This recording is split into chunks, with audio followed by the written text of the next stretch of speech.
This is Energy Perspectives. Welcome. I am Tony Abodo. On this program, we look at energy matters as it affects us in Nigeria, as well as energy issues that impact us in Nigeria. And of course, we look at whether it's electrical energy, it's oil and gas, as well as renewable energy. Join us and enjoy the conversations. Hello, this is Energy Day Perspectives. Welcome. I'm Tony Abodo. And our guest today is Barrister Gabriel Egiato. I'd like to welcome you to our program. Thank you for having me. Good evening. Well, I'm going to start with some troubling statistics. The World Bank predicts that Nigeria will be spending some 4.2 trillion naira on fuel subsidy this year. And because of the drop in oil revenue to the country, many states, if not all the states, are going to be facing bankruptcy. And diesel, as many of you know, is selling at about 720, 760 per liter. And then when you come to PMS is going for 200 plus in different states of the Federation. Aviation fuel is another story. It's revving between 607 naira per liter in Lagos to about nearly 579 Kano. All that is a bit troubling. Meanwhile, SERAP, I'm sure you've heard of SERAP, the NGO, is at least making a statement that the federal government has spent some $396 million on the refineries that produce nothing. And one would have thought that with the raging war in Ukraine and Russia, that our country should be having a policy, a strategic policy to address this situation and see how we can at least embrace our difficulties and hope to benefit from the world global prices on fuel. But then we have had just come out of a situation where we had adulterated fuel, which had to cause some hiccups in different parts of the country. And then for 20 years, as we all know, the refineries have been left in the comatose. And then you begin to say to yourself, is it not a disgrace, Barrister Gabriel, that this country cannot even think of benefiting from what is happening in Russia and Ukraine? Is it not a disgrace? Well, thank you for having me. It's very unfortunate and very sardonic that in 21st century, year 2022, Nigeria as a nation state still depends largely on every other European nations for its survival, economically and otherwise. When you look at the level of Nigeria production daily, it's very low compared to what we import. A nation that does not produce will definitely patronize other nations. And such nations will have no economic value. And I think that's where Nigeria has found its stake today. It's painful that billions upon billions have been spent on our refinery, renovating our refinery, yet they are not working. But there are staff there who are being paid monthly salaries. There are other persons there who have been having a relation of working there, yet not is working in such company. It's very, very much unfortunate. For example, the Dangote refineries that is in Lekki, Lagos, is already 97% ready for commissioning. And any moment from now, the information we're getting is that our own dear president, who promised Nigerians that within the next 6 months, having assumed power, is going to create or build a new refineries. He's going there to commission a refinery that was single-handedly built by a man, Aliko Dangote. So I feel so much ashamed as a Nigerian. I feel so much ashamed as a lawyer. I feel so much ashamed as a human rights activist that in our present days Nigeria, we still could not boast of just one working refinery. I mean, it's a shame. It's a shame. And I think that is why Russia seems to be dominating the economic war, even with the war they've declared against Ukraine. Painful. And then when you look at the the fuel crisis or the fuel conundrum, Exactly. it is rather shameful, like you're trying to point out, that the country seems to be just arms folded, waiting for Dangote Refinery to begin to solve our problem of exportation of finished product, and even deal and resolve the importation. But then you see, with the president being the minister for petroleum, shouldn't he accept more of the liability in all of this? Yeah, exactly. The president cannot remove himself away from it because he occupies the office of the Minister for Petroleum. And he has occupied that office for over 4 years in his first tenure, and subsequently, even currently, you see, he's on that. But the bottom line is this: there is a Minister of Petroleum, State for Petroleum, and it looks like his position is not being fed at all. Because as we are speaking now, the issue of petroleum is not being addressed. It is not being addressed. As of yesterday, the world price for crude oil was about $139 per barrel. And European nations are even depending on Russia to even survive. Despite the so much offense Russia have created against Ukraine, they can't cut off Russia because they need Russia to survive. So Russia has not only developed technological power, they've also developed economic power. On Friday last week, the Shell energy company bought a large number of petroleum cargo from Russia. And I could watch, they were defending it, that they have no choice, they have no alternative. If they do not patronize the Russian crude oil, what else are they going to patronize? They will not have fuel to import to European nations, haven't refined it. So you see that this ought to be a big lesson to the Nigerian nation. That the time will come where our livelihood, in all ramification, will be in the hand of just one man. As I'm speaking with you now, Putin seems to be the most popular man in the world, and he seems to be the only person controlling the economic affairs of our dear world. So it is very unfortunate. I think nations need to wake up. Nigeria need to wake up. We need to galvanize our economy. We need to put ourselves together and see how we can liberate. Because this is another form of slavery, economic slavery. Economic slavery. It's not that educational slavery. It's not that fiscal slavery. This is not economic slavery. And Nigeria, for example, not is working now. Not is working now. There's no electricity. There is no employment. There's no education, as it's on strike. So the only thing working now is the 2023 general election campaign, and it's most unfortunate. And when you now come on that, I wanted to step on that very issue. Okay. Here we are going into 2023 election. Exactly. That seems to be consuming the nation. Exactly. But then you would have thought that the issue of fuel, petroleum as a source of energy, Exactly. ought to be at the front burner. Exactly. In such a way that it becomes the dominant conversation, not only of the populace, Yes. but of the politicians. Yes. But do you see the politicians, apart from collecting their 40 million naira forms and 20 million chairmanship forms and Yes. other kind of million forms, Yes.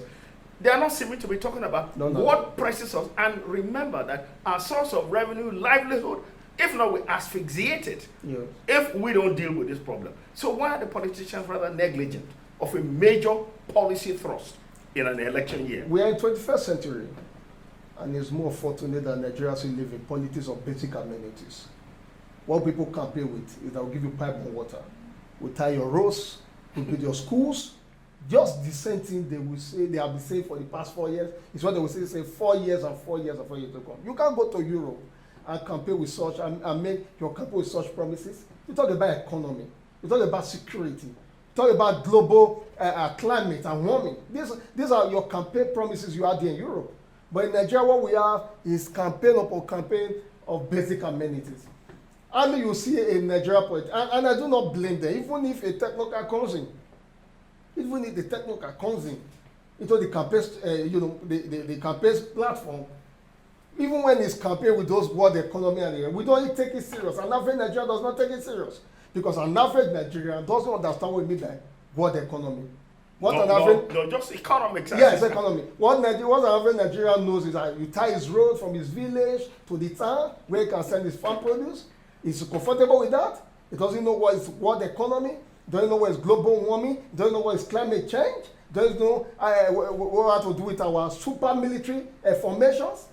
It's not interested in all of this. So it is a Nigerian system. It is a Nigerian system. But then it's incumbent. I'm glad that in your introductory comments you were talking about yourself as a civil rights person. Exactly. Then I would have believed that the gap should be filled by civil rights or the civil society. Yeah. Because the people have to be warmed up into their understanding their needs. Exactly. Because if the politicians are not saying the right things, then we should push the envelope and push it to where it ought to be. Why are civil rights people or activists not in that element of behavior and campaign? You know, it is a way our country has been so clone. The system, our country is so clone. First of all, with due respect, if I told my colleagues as lawyers, we have a very faulty constitution that has so much lacuna. And for us to have a new constitution, we are building already 40 constitution. We are trying to do an amendment on already 40 constitution, which is not good for our being. It's not good for our being. Before that, we do not operate an independent candidacy. For you to contest election in this country, you must come under a political party in accordance with section 221 of the 1999 constitution. So it's difficult that even if you have a good idea, even if you have the brain, even if you have all it takes, you must see country a political party. And that is where you have people I call practicing practitioners who refuse to buy into your idea, who refuse to buy into what you carry. They believe in money, and that's what has spoiled the Nigerian electoral system. You know, the Nigerian politicians are so corrupt, the Nigerian electorate are so corrupt because there's so much poverty ravaging the nation. So the position has become for those for the big money bag. So that is what we hardly find an economy, in a corrupt system. You know, could prosper in a corrupt system. It's very difficult. It's very difficult. For example, Charles Soludo, we all know the former CBN governor. I just been sworn in at the governor of Anambra State a few days ago. He gave a lot of promises, and when I watched his interview in inaugural speech, it was always am I on economy, am I on technology, that is what the governor ought to have done, and that's what we ought to be having from the government.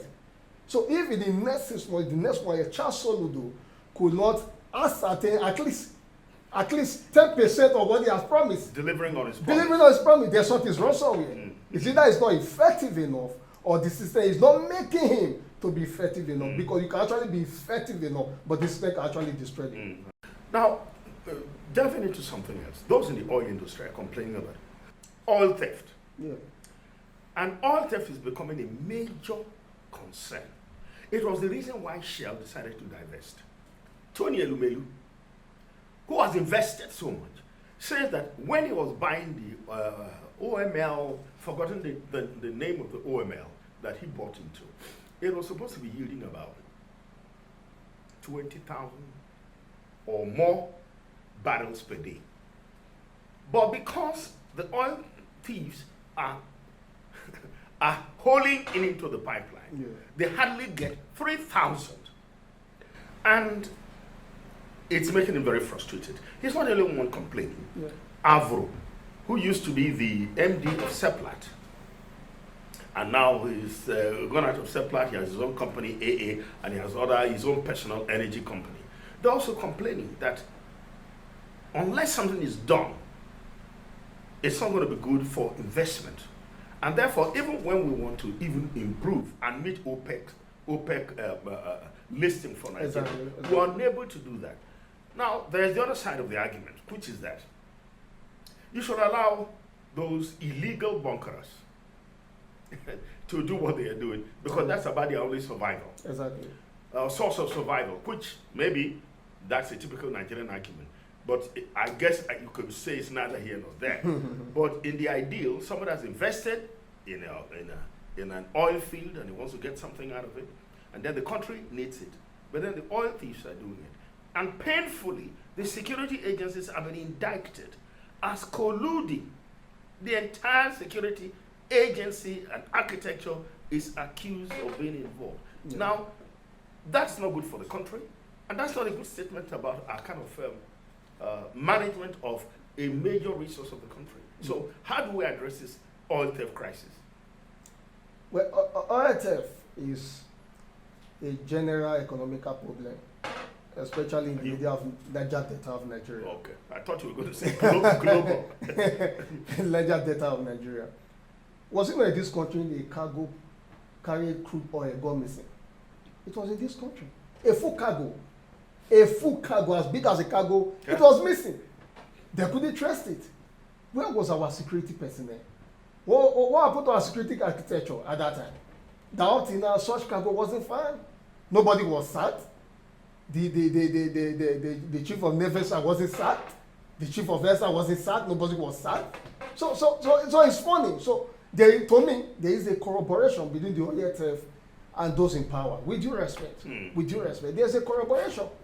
So because when you are taking oil for the Niger Delta, taking it to a place like Sudan, you must pass through the north. Talking about the water bodies. So it doesn't just disappear and appear in the other thing. So it must pass through security checkers. So there is a corroboration, sir, between the oil theft and our security system. And that makes it more difficult to put a stop to oil bunkering in Nigeria. It's going to be very difficult. It's going to be very difficult until we set up. And of course, don't forget that if it was the incessant bunkering that gave birth to an agency like the NCDC, to the incessant bunkering. The NDDC. Yeah, the NDDC. You know, just to alleviate the poverty of the Niger Deltas. Talking about the NDDC. So up till now, the reason why those agencies were set up have not been met. In fact, they've even put more Niger Deltas and Nigeria in anguish poverty. So there is a big problem. Bunkering cannot stop immediately. No, it's going to be systemic. It's going to be a systemic thing because it started systemically. So if we are going to stop it, we also to apply the same method it started. So oil bunkering is even those who independent oil marketers, some of them are involved in oil bunkering. They are fast to that. It's so much unfortunate that our system do not wrap them up and take them to court. Let them face persecution. Because they are also involved. You saw the issue that will do with petrol scarcity. And the federal government telling with Nigerians that they know that fuel scarcity, that there's PMS everywhere you go. But do not forget that we live in a country where there is no regularization of prices. There's no regularization of prices. This fuel station can be selling fuel PMS at 220, the other is selling at 190, the other is selling at 160. When you go to a mega stations, for example, the NNPC mega station, you see the queue so long, even how to tie the stations. That is embarrassing to our nation. So oil theft is not going to stop now. I don't see it stopping in the next 5 years. I don't see it stopping in the next 10 years until we recycle our system. It's going to continue in that manner. Well, are we not in an ethical problem more than anything else? Because if those who are committed to governance behave ethically, morally upright, and disciplined, because it takes all of those values in the entire value chain to begin to recalibrate the trouble we have, especially about oil bunkering and oil theft. So even if you say 10 years, I mean, I would not, even the Niger Deltans, can they be brought into a new system of economic empowerment in such a way that that is not the way to go about it. Rather, let's benefit from the commonwealth. I mean, we need maybe call it an ethical reorientation to address the problem frontally. Otherwise, we'll all be lost in this in this maze of. When you talk about that, you're already talking about morality. Absolutely. An average Nigerian does not have morals. I just hope. No. Why are there too many choices? Too many choices and too many morals. You see, that's the problem. An average Nigerian does not have morals. After all, we say that we do not imply morality with constitutionalism. I agree. No, for you as a lawyer, I believe in it. I mean, there are two different things. So it's a major problem in our social relations. It's a major problem when we occupy political positions. Because an average Nigerian do not have morals. And it's also because there are no institutions that flog on morals. The only institution that flog on morals are institutions that have to do with religion, which to some extent quote unquote, have really to some extent not do a lot of good than harm. We live in a country where you see people have in-earth wealth. This is the only country you can sleep as a Nigerian and wake up the next morning as a billionaire without anybody question how you made your money, without anybody question bring your profile. Let's see your economic standard. Let's see what you have done for the last 10 years to be a millionaire. Let's see what you get to have such amount of money. What have you been doing? Where is your antecedent? Where is your economic antecedent? Nobody asks your question. So as some person go to church, he's being a deacon. Somebody go to mosque, he's giving an imam. So there's no morality in Nigeria governance system. It's not there at all. So that is a major problem. So when you talk about morality, so when people do not have morals, how do they fall under ethics, ethicalism? They don't have. Because there's no morality. Morality is dead. So that's why a young man can use somebody for blood money. I know that is not part of this going. I know. Because there's no morality. No, it's all there's no morality. About the value system. You saw the pastor some days ago who was arrested at the airport, flying to Kenya for a mission, and he was carried with cannabis. There is no morality. So morality is dead in the heart of an average Nigerian. Yeah, but then we must restore ourselves. But anyway, still moving a little further. I'm coming into the aviation fuel, the jet fuel. Exactly. Remember that Onyema, who is the Minister of Foreign. No. Okay. Airpeace. Airpeace, the MD of Airpeace. Yes. He spoke on behalf of the airlines and said, not that it was a threat to the country, but he said because of the rising cost of jet fuel, that we're likely to stop flying within 3 days. Because he said, given the cost that they have to pay to get fuel to fly people around, a passenger will be paying 130,000 within the country. And to them, it's going to be a difficult sell. Therefore, he proposed, and that's the question I'm going to pose to you. Therefore, he proposed that the airline owners should be allowed to import jet fuel rather than NNPC. Does that make sense? Is that a solution? Is that a way to deal with the problem? Well, just the way I said earlier. In all of this, there's no regulating factor. If there were regulating standard put in place, we would have been in this mess. So it's not only affecting the poor Nigerian, it's already affecting the rich Nigerian. Because if a man is going for a vacation with his family, let's say from Benin to Abuja, and he's paying 120,000 just for a flight ticket for himself alone, making he will knows how bad it will be. So left for me, you see the statement released by the Federal Airport Authority of Nigeria some days ago, without a civil aviation authority. There weren't any corroborating statements. They were fighting individualism. Everybody are trying to drag on their own benefit without actually giving attention to the other agency, and that is a major problem because there is no corroborating a relationship between Civil Aviation Authority, Nigeria Civil Aviation Authority, and the Federal Airport Authority of Nigeria. And I think the flight owners, like what Ale Olema said, are not being left on the floor to fight their own battle, just to fight their own battle. But yet, sir, the federal government will not allow them to do what the suggestion Onyema gave. But that would have been better. Because in an economy where you have a singular person selling a singular product, which is monopolistic, it's going to affect the economy. It becomes the king of the day. It becomes the lion of the jungle. And that's where we find ourselves. Because there's no regulative factors at all. People buy commodity at their own price and sell it at their own wishing price. Without even paying tax to government. Or sometimes they pay tax to government. What government is actually interested in is the taxation they get from it. They are not interested in how much the commodity was sold. That's why a bottle of beer, sir, can be sold in a place for 500 naira. This same bottle of beer and the same content, we sell in another place for 1,005. So it is a big Nigeria problem. It's a big Nigeria problem. And by the time we start having issue with our airline system, you see that nobody can actually move. Movement is restricted. Because people are now scared of the road because of kidnapping. And they've not choose to use air because there's no the level of kidnapping on the air system is very reduced. But now the issue of fuel price there are also being increased. So it's a total mess we find ourselves. It's a systematic mess we find ourselves. And we must put ourselves together to rejuvenate all of these together. So you can see that it's not just one state. Every state of this country has a problem. The economy, the education, the military. Just name it, I can go on and go on as a problem. It's 40. The foundations are 40. We need to galvanize ourselves together and start to have a rethink. At least, if not now, the issue of what the European nations are facing in the hands of Putin, the Russia warlord, should make us know that, man, we need to sit up and have a rethink.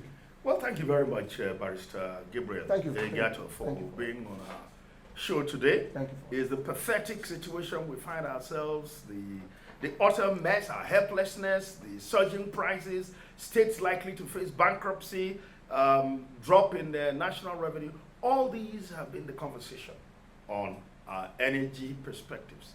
I want to thank you for being our guest, and we hope we've thrown some light and kicked up your conscience at some point. And, well, let's do it again. Let's do it again soon.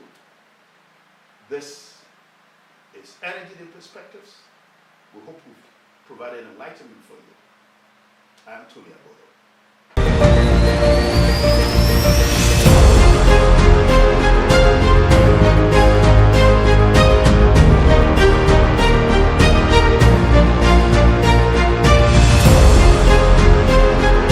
This is Energy Perspectives.